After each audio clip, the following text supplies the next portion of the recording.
ยวสำเนื้อแดนวีรกรรมประชาชนเมืองซ้ำยินดีต้อนรับทุกเมืองหีดของประเพณีสิ่งดีๆยังมีหลายเหลือไปเที่ยวสำเนื้ออย่าลืมไปแอวสาวมงกระโปรงลาย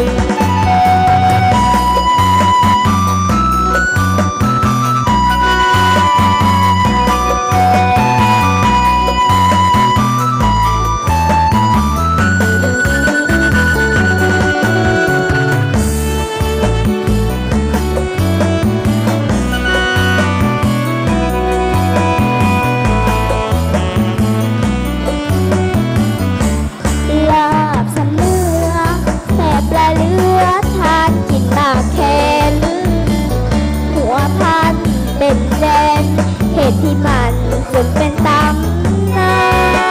นเป่าไปน้อย100%อาหารพื้นบ้านแซ่บจนเกือบลืมกับการเขาเนี่ยจำแจวปลาบำสำเนื้อเสิร์นเบอร์เที่ยวสำเนื้อแดนวีรกรรมประชาชนเมืองซ้ำยินดีต้อนรับทุกเมืองหีดของประเพณีสิ่งดีๆยังมีหลายเหลือไปเที่ยวสำเนื้ออย่าลืมไปแอวสาวมงกระโปรงลาย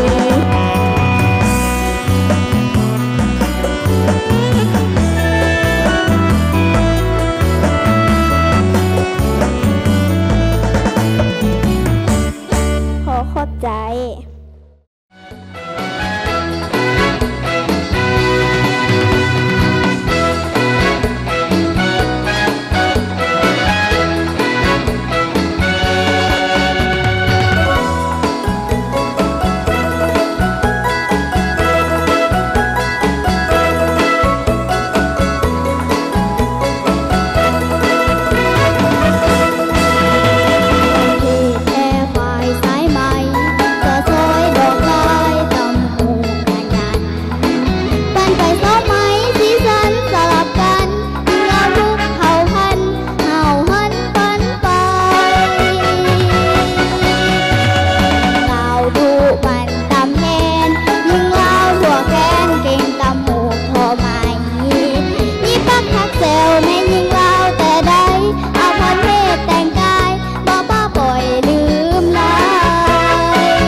กับ